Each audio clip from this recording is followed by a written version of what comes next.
Natalie. Nice to have you on the What podcast.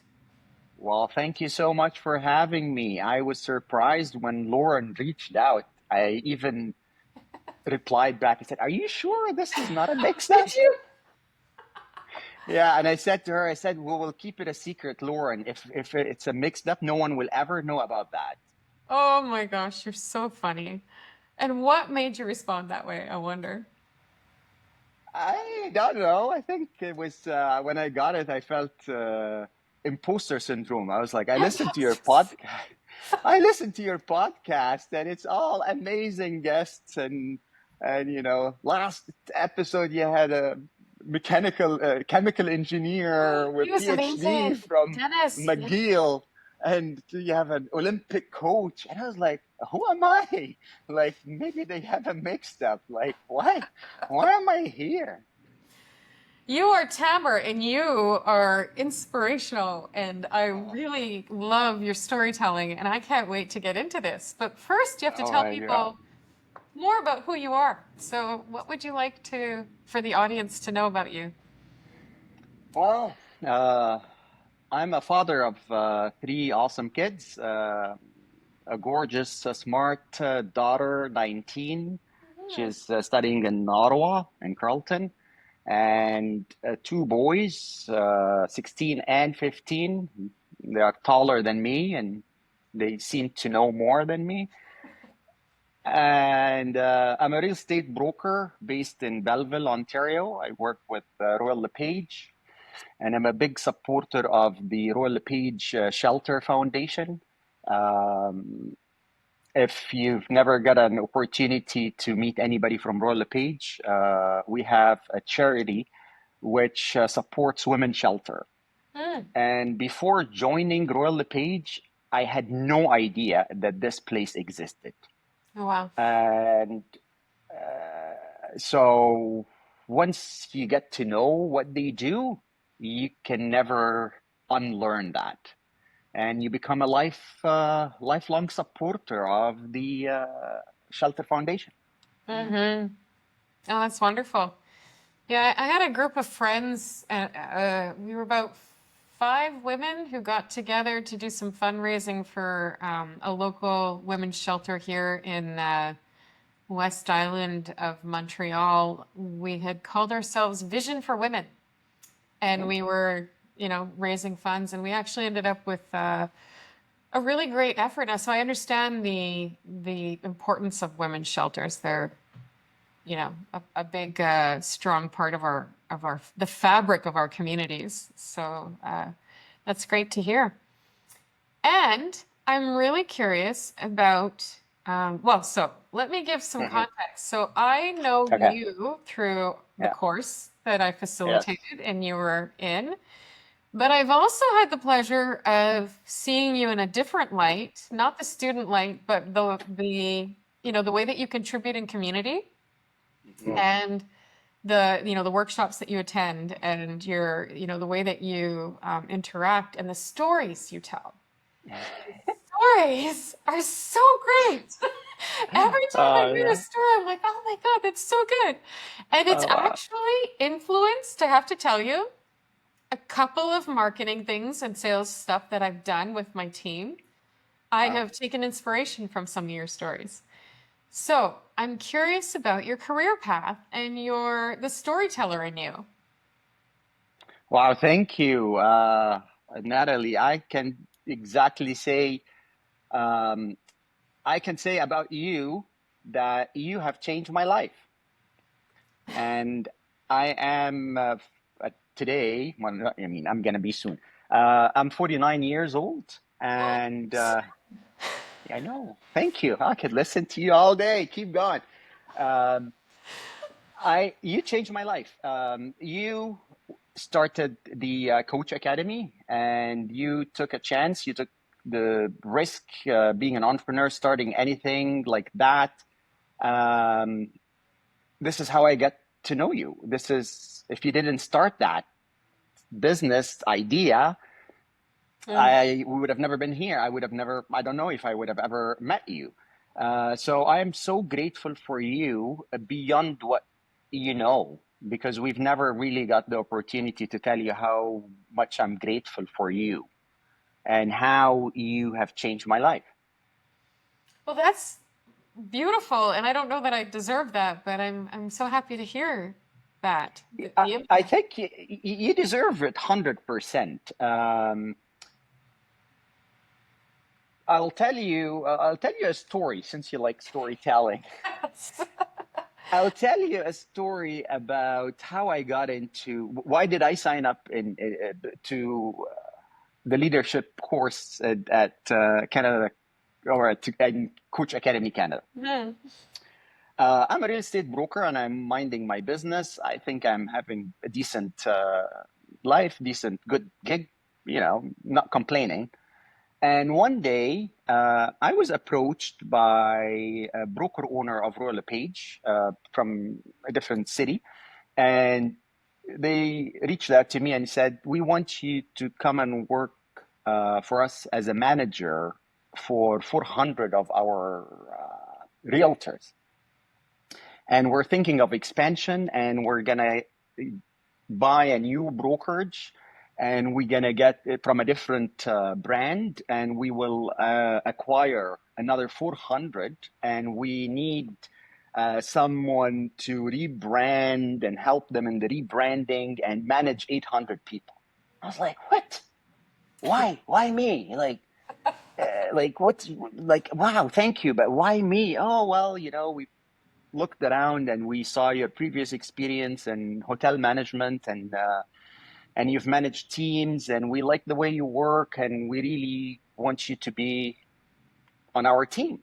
I was like, "Well, thank you. I'm honored. But this is like, no, you got to give me some time to think about this." I have a business coach. My business coach in real estate is Richard Robbins, not himself. I mean, I would love to, but one of his coaches, Sandra. And so I reached out to Sandra. I said, "Sandra, this is what's going on, and what do you think?" She was like, "Well, let's look at it, and we will get all the information. We will assess it, evaluate it. It's a good thing, but let's see how the impact on the family." Okay, Sandra, I need to learn something. I cannot just walk in and manage 400 people, and then in 3 months, 800 people. I don't have that level of experience. Tell me, how do I become a coach? Like, what do I need to do? I need to maybe coach them or something. They're independent contractors, right? Like my previous life, yes, I was manager, I was director of business development. I had the team, but they were all employees. I would sign their checks at the end of the month. So, there's, I was not really scared, but to manage 400 people, oh, I am scared. Independent contractors? So she said, "Hey, listen, you know what? I went to a school called CTI. This is how we all get certified, and go and sign up." Okay. I went on, booked a free consultation, and it came back. The first availability was 2 weeks from that day. I was like, you know, this is in the works. Anyway, I waited 2 weeks later, and we had that meeting. They are awesome. They've been in business for 25 years. They're really well known. I have nothing wrong or bad to say about them, but I didn't feel the connection. I felt it was really too corporate. It was very robotic. It was just, it was a script. Yeah. And then I was like, yeah, it's not really connecting with me. Is there any Canadian company that does the exact same thing? So I Googled coaching companies in Canada, and your company, boom, came up. I was like, huh, okay, well, that sounds good. It sounds interesting. I read few reviews, and then this. There was a link to a podcast. Funny enough, we are in a podcast, and I listened to you. I was like, oh, oh, wow. She went to Harvard, and wow, this. Hey, listen, you know what? Yeah, book consultation.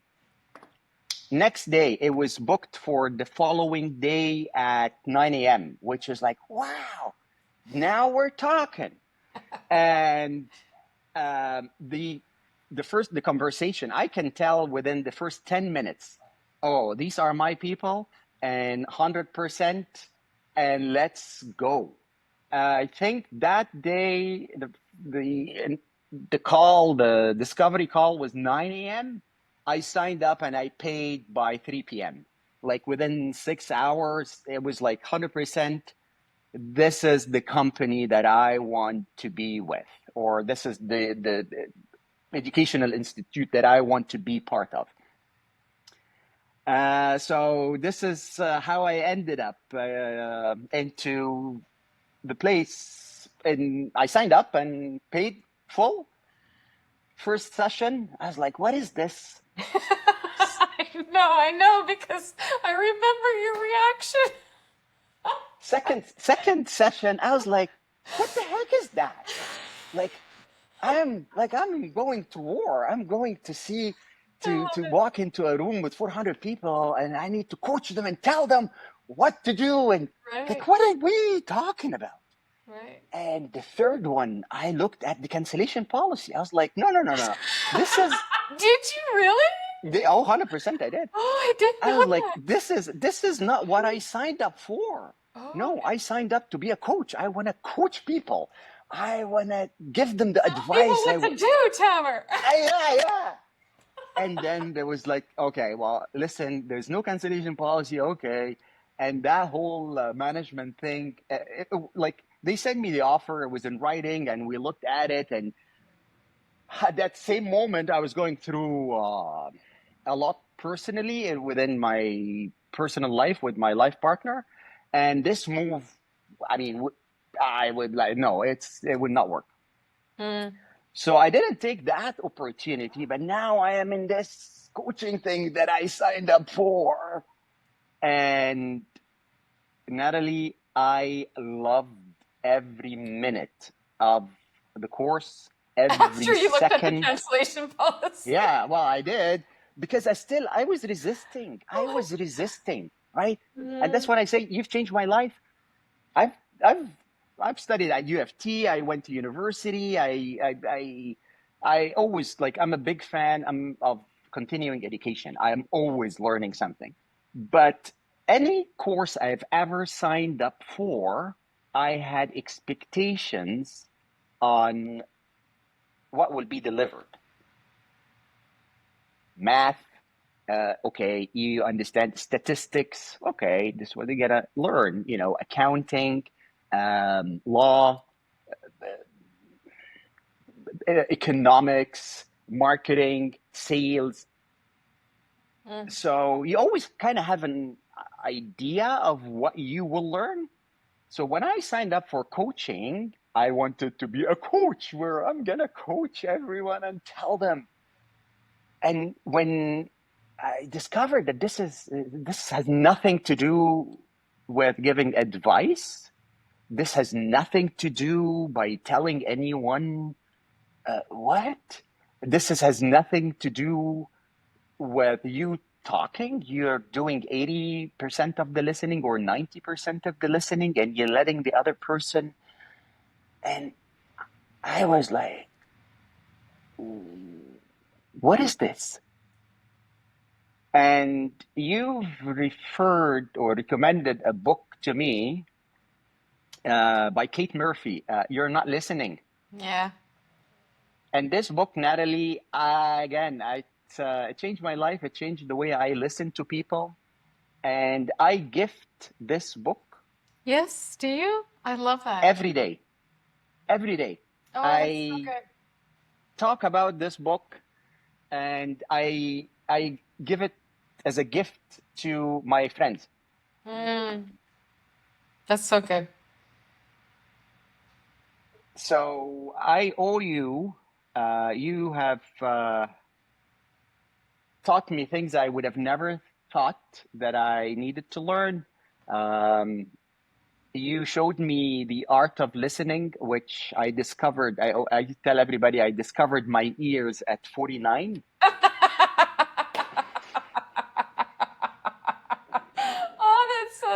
amazing. You discovered you have ears, those holes in your head. Two, Yeah. two of them. Oh my goodness. But and I learned from you. Like, I mean, we can have more than a podcast that I can share how much I learned from you. Hmm. And the learning moments that you may not have this notice it because it's so you. It's like you're so genuine and just really you're so genuine in wanting to help others, and you're very observant. And one session, one class, you were talking about the challenges we're having, and I said it's my curiosity. I am curious to know, and we have a model. You taught us a model, the perform model. And I was like, I'm stuck at, here because I'm curious. And you said a key word that just made fireworks in my brain. You said, use your curiosity to help the other person. You don't need to understand. You need to help the person to understand themselves. I was like, whoa. Takes a Right? lot. Like, what's that? Takes a bit of the pressure off you to understand when you know that you're shifting to help others understand themselves better instead of you understanding, right? And that was a moment of learning moments that, again, you don't know what you don't know, but it was just like, how come? I remember when I first saw the course structure and the amount of books and articles. I said to my business coach, Sandra, I said, that's insane. I would never be able to read all these books, and that's crazy. Guess what? I've read them. All of them. And That was a recommended reading list. It wasn't but a listen, mandatory reading I list. I noticed that my capacity have increased. When I first look at them, I would maybe read a book every 3 months. But when I start more reading and getting every week, and it's just like going to the gym, but for your mind. It's for your Mm. brain. It's like going to the gym. My capacity have increased.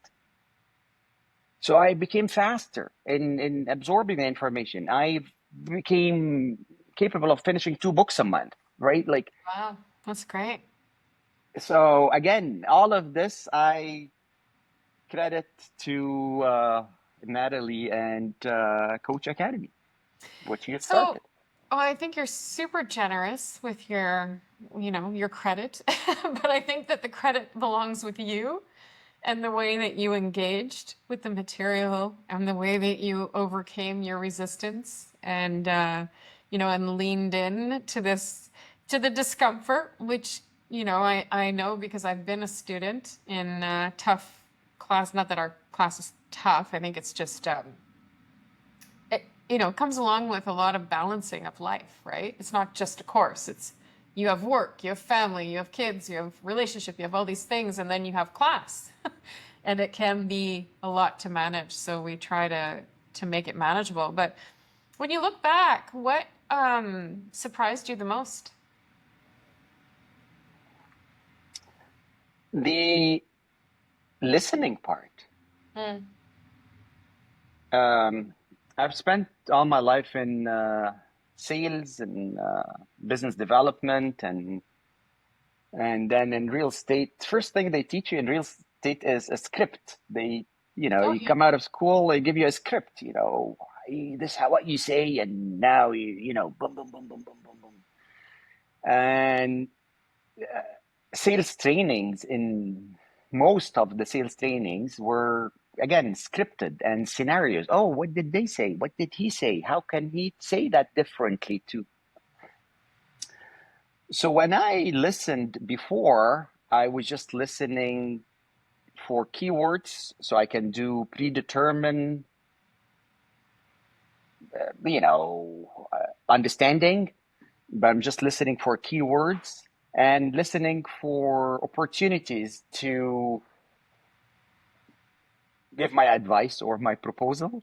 Mm, And when we when I started going through the course and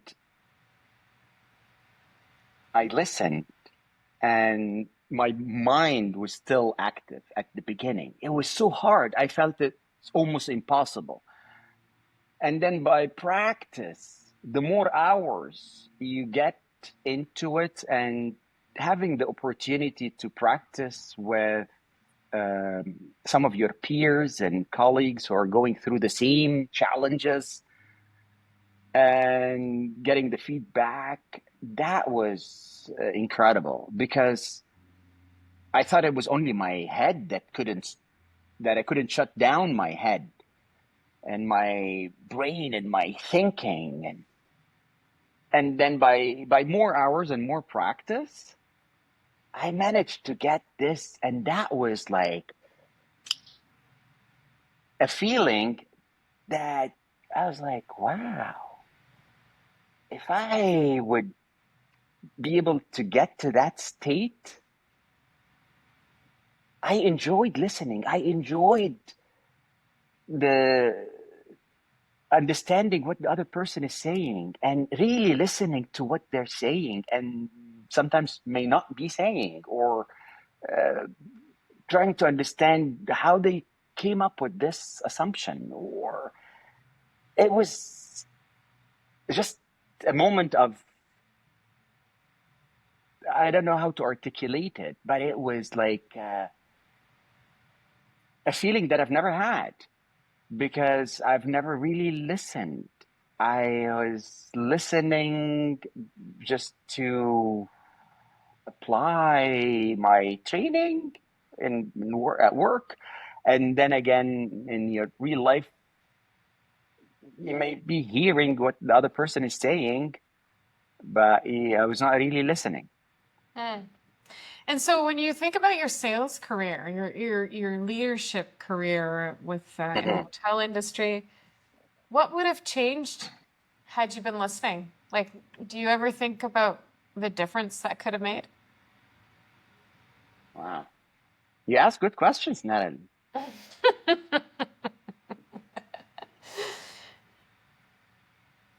Uh, I wish I wish I could go back. I said this to my son this morning. I said, I wish I would go back. Uh, I said to him, I said, I wish I would go back when I was 16, knowing what I know today. Mm, That would be fantastic. Uh, but if I would have been, I think I was probably one of the most who listened. But it was more curiosity. It was not real listening. It was just the curiosity that drove me to tap into other departments and understand what they're doing. But I was going there with a predetermined outcome. I was just going asking questions to understand, to satisfy my curiosity, because I'm always curious. And this curiosity helped me bring new ideas or improve our processes or become leaders in times where it was really hard for everybody else. But if I would be listening more, I don't know, probably maybe I would have been, I don't know. I don't know. I can't tell you what may have changed.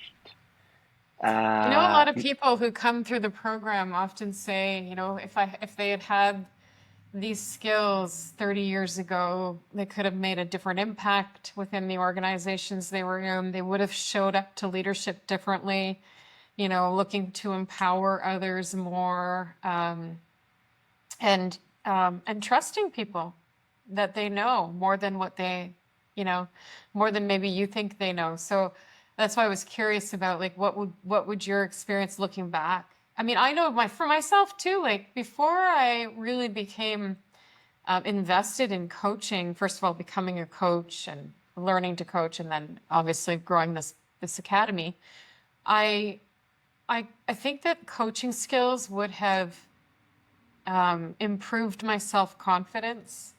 It would have given me communication skills that I couldn't even articulate that I needed. You know, like I didn't even know that I was looking for these skills before I had them. And I think that's one of the biggest aha moments that I see in a lot of our students at the end of programs. They think, "Oh, you know, I didn't actually expect the personal development part of it. I didn't expect to, you know, even realize. A lot of people don't realize they're not good listeners until they have something to compare it to." Right? If, in fact, if we were to ask everybody to rate their listening skills at the beginning of a program and at Should the do that. end, I think that there would be a lot of difference. You know, at the beginning, they're probably overconfident and overshoot. And at the end, they'd be like, no, I'm really like a lot lower on my listening level. And I would have done that for me as well. Like I would rate myself a lot lower on the listening, a good listener scale, you know, recognizing what true listening is, right? Receiving without judgment, allowing people to just, you know, to express themselves without you attaching meaning to what they're expressing is that's a skill, right? And it's a skill we don't develop. We're not taught to develop. We're not taught. I've received different sort of trainings, you know, Yeah. and I've led sales teams and multinationals, and we had negotiation trainings. We would train our people on negotiation, Yeah. and uh, I don't. I've never received listening training. Yeah. It's interesting. It's interesting that we don't teach it in schools. It is. It's interesting that when you think of the beginning of life, I think hearing is one of the first senses that's being developed in a human inside the womb or as a baby. And when you think about it, we don't talk until a kid or a baby. We don't talk as humans. We don't talk until age of 2-ish. So 2 years of listening. Oh yeah, interesting. I've never really thought of it that way. So when Yeah. we get an opportunity to say, you know, it's the same as if you eat everyday pizza for 2 years, you know, once the 2 years is over, you don't want to touch a pizza again. That's maybe the exact same thing. You know, we've been listening for 2 years and now it's our opportunity to talk. So we don't shut up since then. Yeah, well, I do think that there's a lot to be said about the assumption that hearing is the same as listening. And I think that kind of takes people off, like it takes listening off the radar of a skill to develop because we can hear. So we think, oh, I can listen, right? So we don't think about developing our listening skills until we're put in a situation where you see the opportunity, right? I remember there's a gentleman called Julian Treasure, and he owns something called the Sound Agency, and Mhm. he does TED Talks, and he has a book. And I remember the first in my when I got certified as a coach. I think it was at that time where I was introduced to him, and I was blown away at the depth of understanding what listening actually is, like listening positions and tempos and paces of listening, and how silence can calibrate your listening. Like I never even thought of it on those levels before, right? It's fascinating to me. Yeah. It is, it's, it is a beautiful sense and skill. And the more you listen, the more you want to listen better. And it's just, I think it's like anything. If you do it and you enjoy it, you want to become better at it.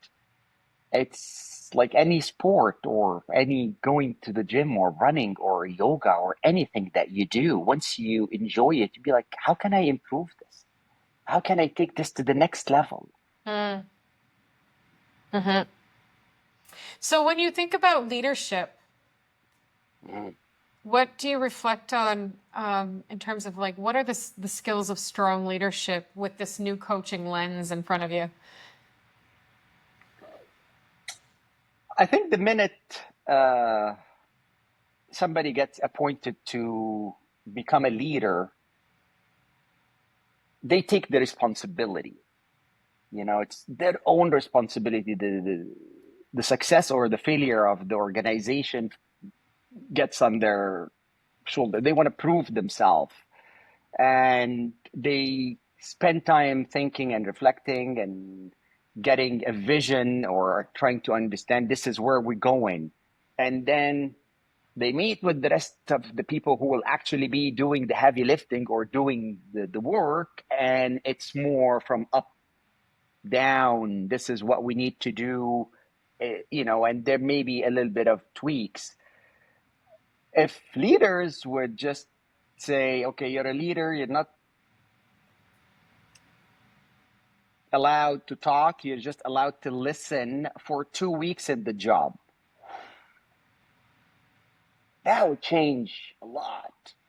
You know, any new leader, okay, you became the leader, no talking, 2 weeks, just sit and listen.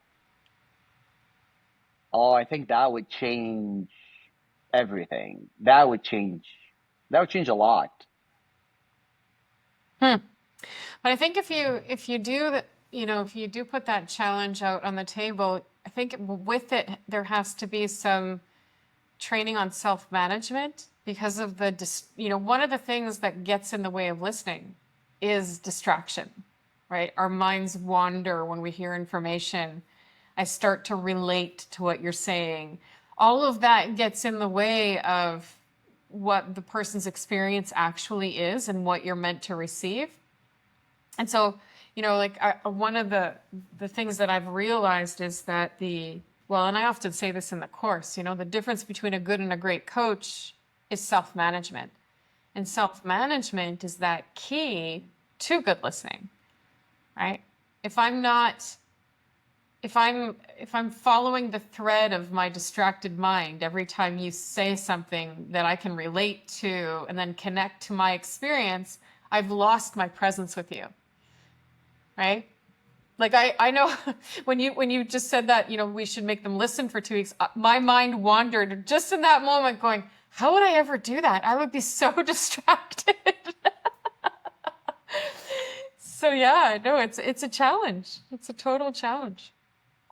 It is challenge, and the more you may not start by 2 weeks, right? It's the same as if we say, hey, let's go and run a marathon today, you know, at 5 p.m., let's start.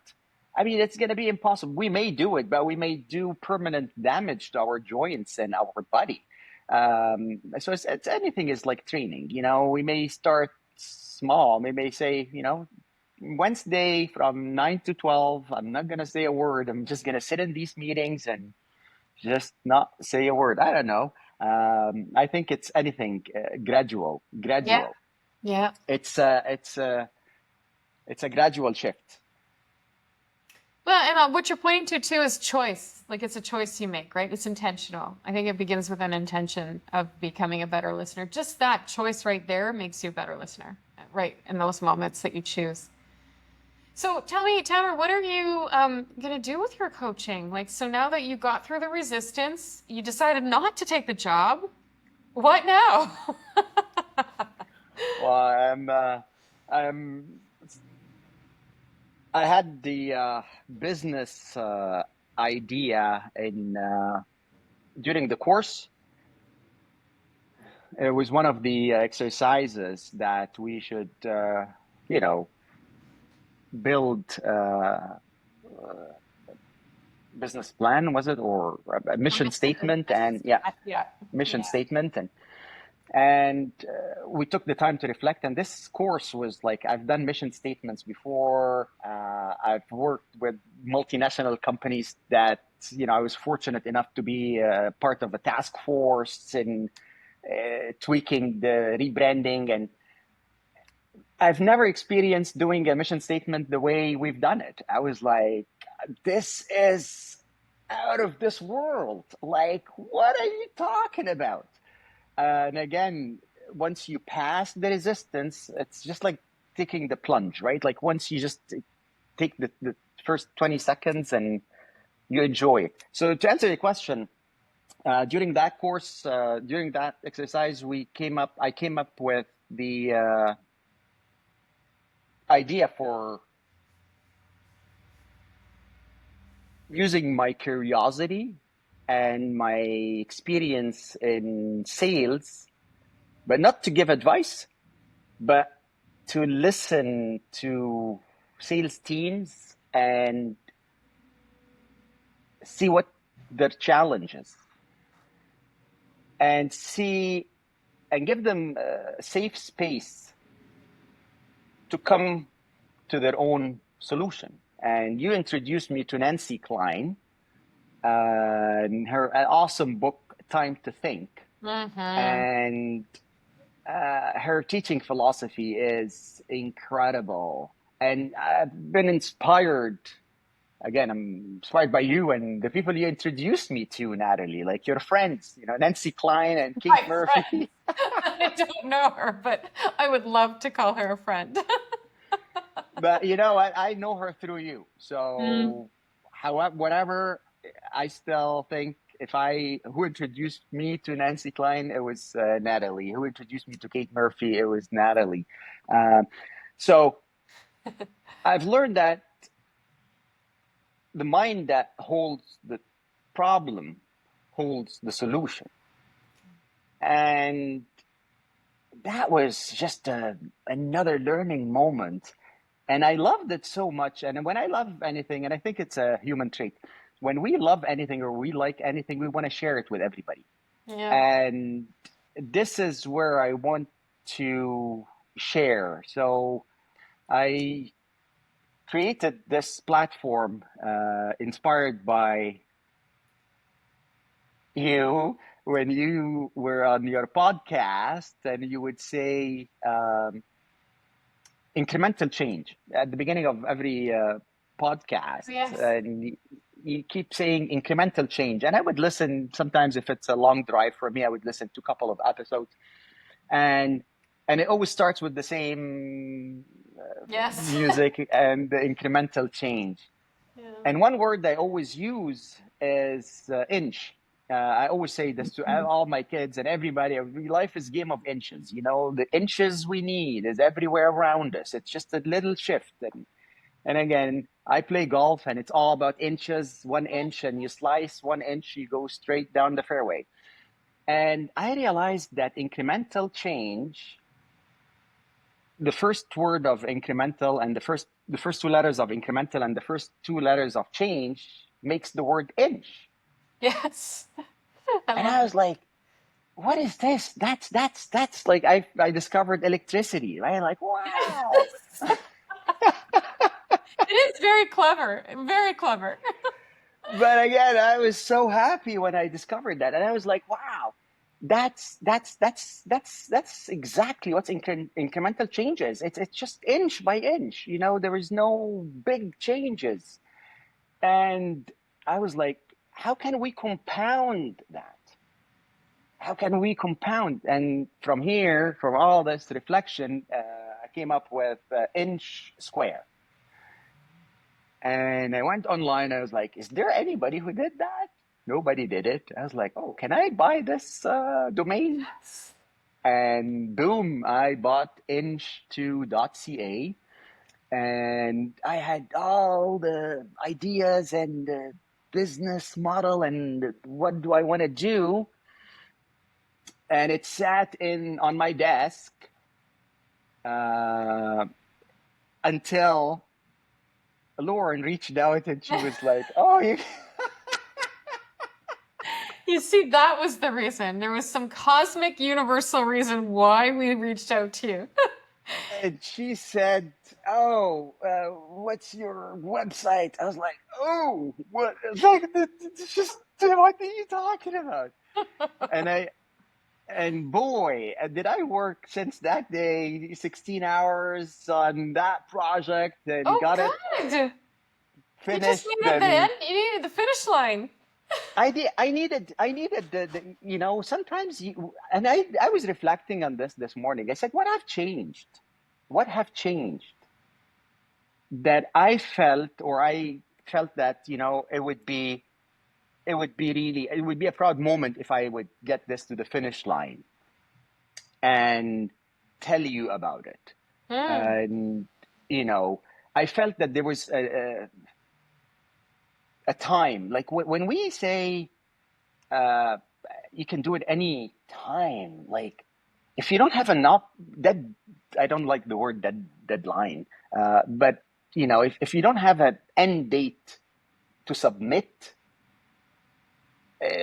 you may never submit. It was Parkinson's law.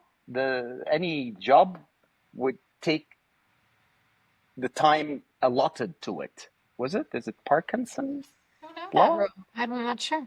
I think it was Parkinson's line. I think so. I'm not 100% sure, but we can check it afterwards. It's any task, any task would extend to the time allotted to it. Yeah. So if you have 6 hours to vacuum, guess what? You're going to take 6 hours to vacuum. But if you have 45 minutes to vacuum, you're going to do the exact same job in 45 minutes. So again, I'm grateful for everything you've done, but and grateful for all the skills you have showed me and taught me, and grateful for the team that you have hired, because every interaction with your team is just an awesome experience, right? Like you can tell those who's working there, they love what they're doing. They're not doing it, like, you can tell. You can 100% tell. Yeah, no, I have an amazing, I always call them the dream team because they No, are. That's so 100%. good to hear, though. I'm really happy to hear that you've developed your website. So then, what do you plan to like put out in the world, Tamer? What do you hope will happen with this website? I really want to see. I love helping people, like genuinely. This is truly what I enjoy. Um, I worked at hotels and I enjoyed every minute of it, until it came a point where, with the three young kids, it's really hard to be in a place where you love and that place works 24/7. Oh yeah. So it's, in the morning you go in morning briefings because you need to we need to communicate and brief what's happening on the day. And then you go in your office, you do your thing. And then in the evening, you know that one of your clients or someone will be having an evening function. So are you going to go really home at 5 o'clock because it's time to go? Or are you going to just hang out and make sure that the kitchen guys are doing good job, and then wait for your client to come at 6, attend the evening function? And it was every day like that. We had season tickets for the Leafs, and we need to use the season tickets. Who doesn't who don't want to watch the Leafs and have season tickets? Like everybody, I want to go and watch the games and take my clients. Oh yeah. So doing this, having three kids, it was really hard. So it was a really hard decision to leave that job and find a job that I work from 9 to 5. So I found a government job. I work for the city of Toronto. Wow. I didn't know that. Uh, yeah, and the day I got that offer, it said permanent job offer. I felt I won the lottery. Um, and OMERS and pension. And I was like, done. I'm done, Start counting my pension years. And I stayed 40 years. I love the guys. I still love them. They're still actually one of few, not few, like a lot of them would call me if they have any real estate questions. I still play golf with them. I love the guys. But I felt that working in any government structure is not meant for me.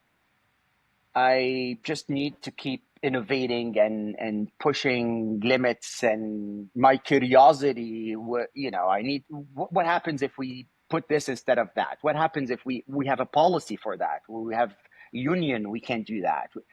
And I mean, I love the guys. I love everybody, but I was like, maybe I'm not. This is not the environment that I will just. I enjoyed the stability. I enjoyed the safety. I enjoyed 100%. I enjoyed the company of everybody, the generosity, the learning opportunities.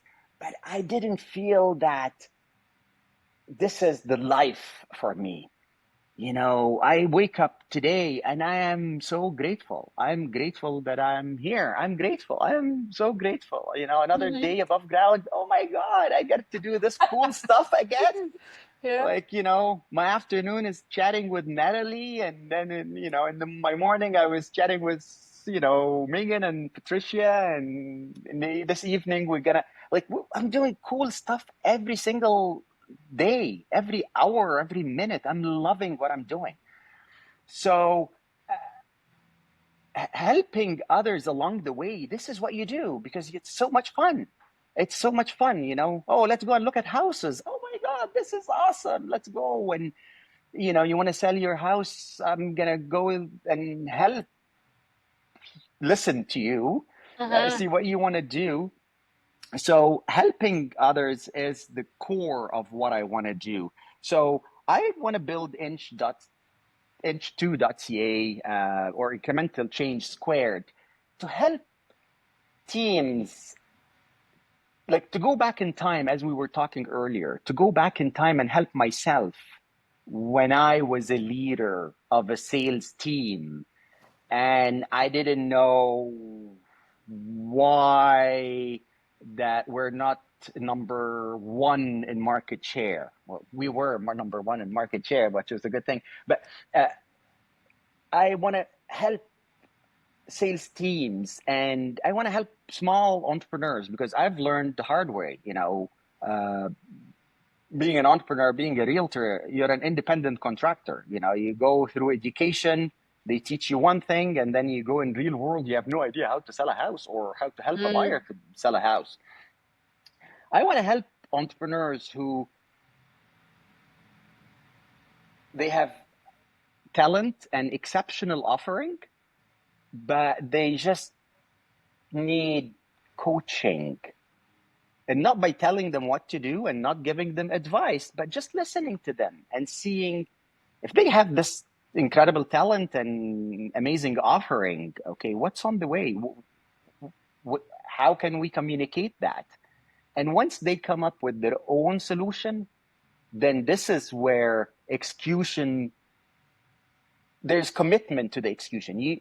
When you come up with your own idea, it's like caring for your own child. It's your brainchild. It's your Mhm. idea. You care about it, and that's where you will follow through and be committed to executing that idea.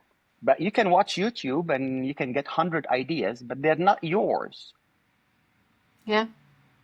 Yeah, the ownership responsibility is a big part of the that discovering your potential, right? Because in our failures, we learn so much as our successes, right? The opportunity to own the failure, own the success, and um, and get to build from there. I think that's really what the opportunity is for coaching. definitely. I mean, but also for leadership or for parents. You know, parents, we tend to want to save our kids from failure and do for our children, and yet we're not doing them any service in that way. You know, the opportunity to think for themselves and be independent and learn from their experiences.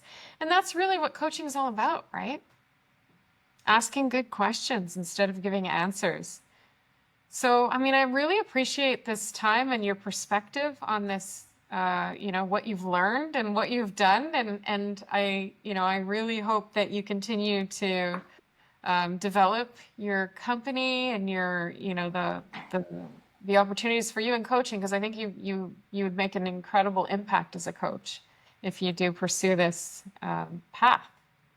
And also in your real estate game too. I mean, clients are an opportunity to coach your clients too. What do they really want, right? I'm actually in the middle of trying to purchase property, and I'm like, ugh, I hate it.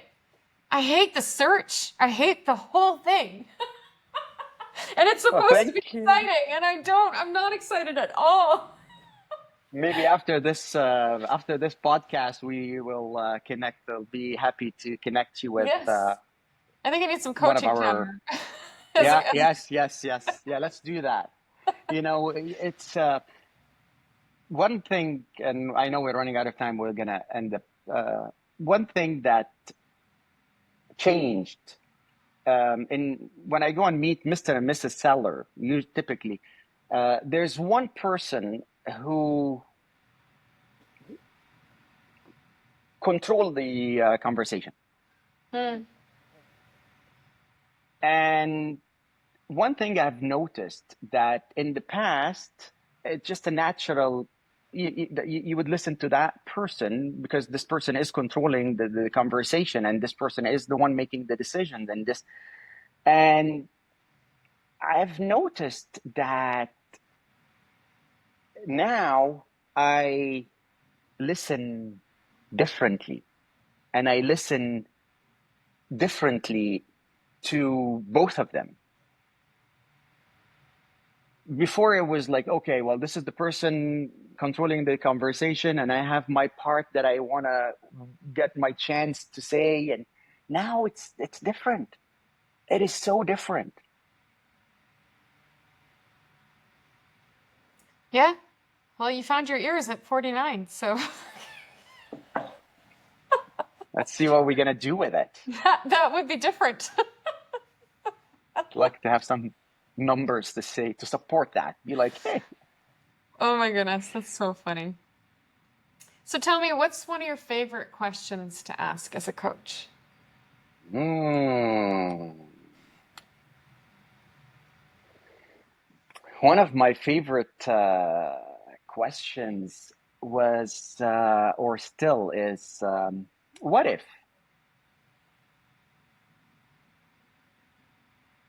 What if? I love that. Yeah, yeah, What if? You know, yeah. what if this is not the case? What would change? Hmm. Yeah. Those are great questions. They really light up a new possibility. Yeah. Like just when you said that, when you just said what if, and I was like leaning in, going, what if what? And then I realized that was the question. I was like, oh yeah, what if?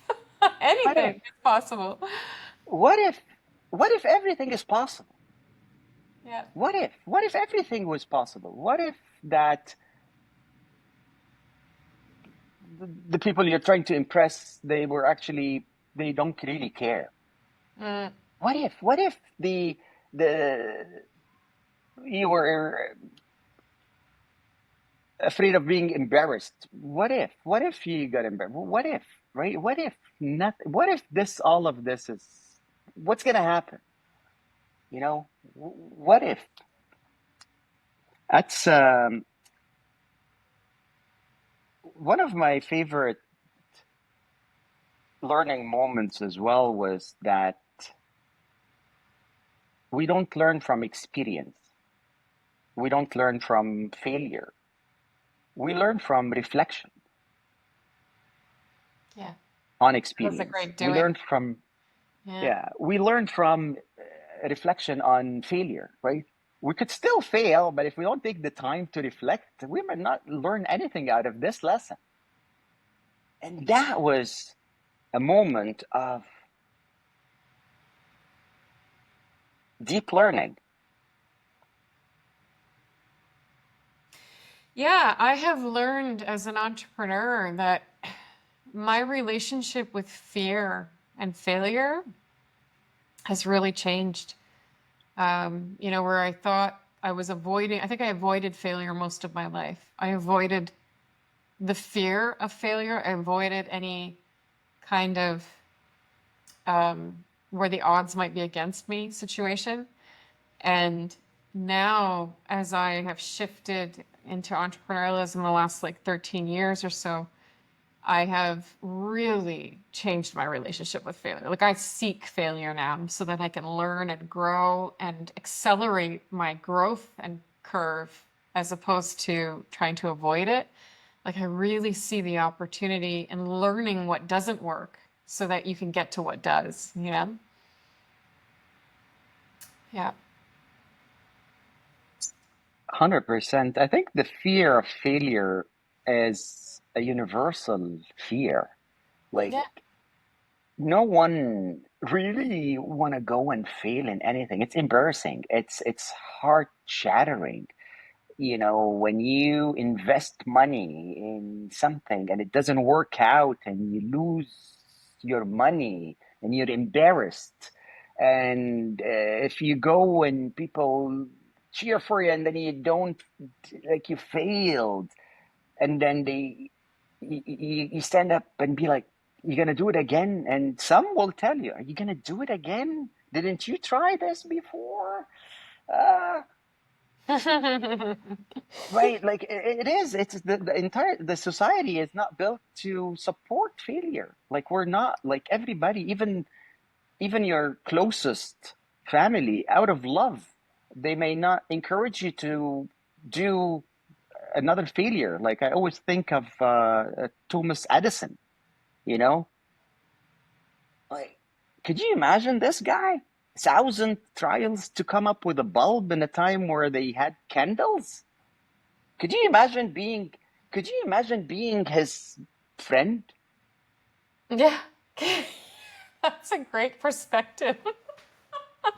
Don't do it, man. Don't try again. It's not going Like, could you imagine being his friend? And could you imagine being his coach? to work. Yeah. Oh, you can think about that many ways and different things, right? That, failure is where innovation begins. That's what, we learned with TED Talks, and everybody who's basically on that stage has failed in some way or another to get there, right? To experiment is to learn, but it doesn't mean you're gonna be successful every time, right? So yeah, we wouldn't have electricity, Tamer. Listen, it's just, did you see what I said right now? Did you notice what I said? I said, listen,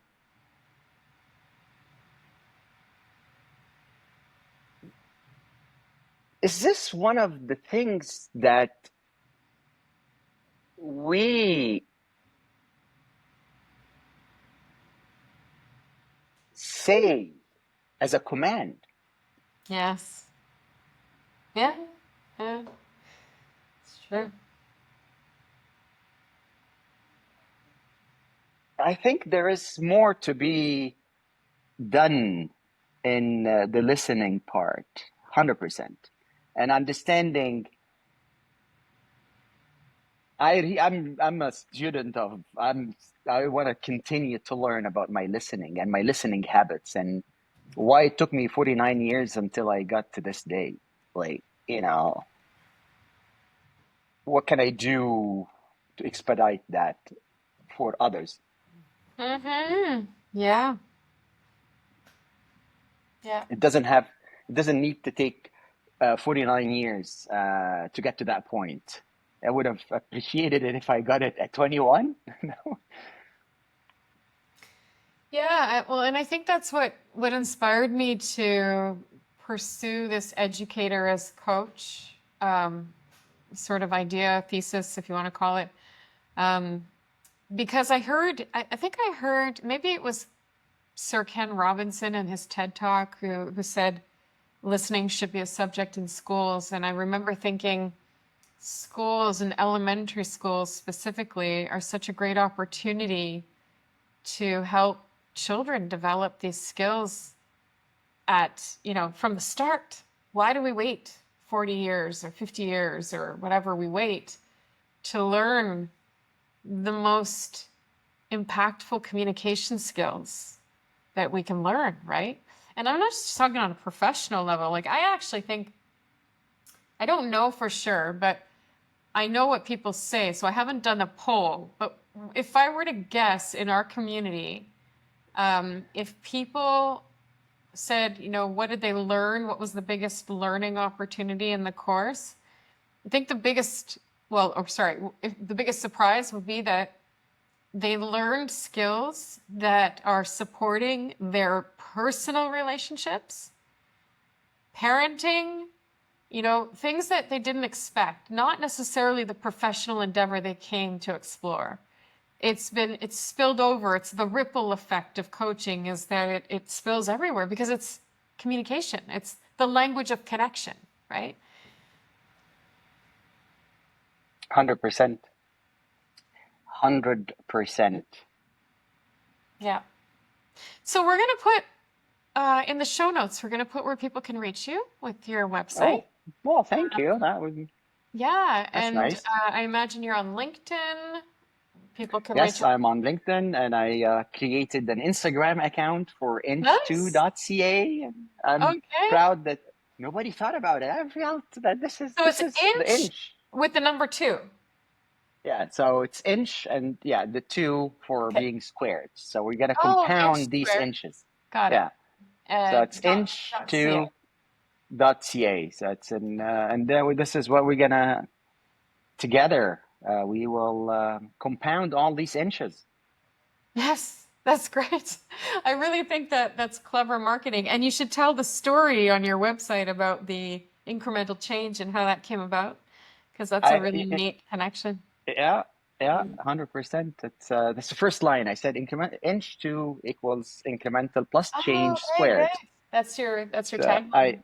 yeah, and I did put all the the philosophy which I've learned from you and from Kate Murphy and from Nancy Klein and from I may forgot her name now, but what's the book was here. Um, Marley Adams. Oh my Oh, God! yeah. Change your question, change your life. Like what a book! Yeah. Yeah. Yeah. Those Yeah. those are some good books. Yeah. Well, I'm so happy that you came and you stayed and you didn't cancel yourself out of the program. Oh, And sorry. we got to sit here today. So I really appreciate your time, and I love your favorite question, what if? And thanks for today, Tamer. Thank you so much, Natalie, for everything you do for the coaching community, and thank you for doing what you're doing. You're doing an awesome job, and thanks for having me here. And I always enjoy talking to you. I would welcome the opportunity to talk to you anytime. Thank you. Well, we will. We'll be seeing more of each other because you're going to coach me on how to buy a house. Yes, well, let's do that. Yeah, I'll be all happy. I'll come. I'll come down. I have really good friends. They're your neighbors. We'll come and we'll have a coaching call. Yes, absolutely. Okay. Okay, Thank you. you're welcome. Thank you.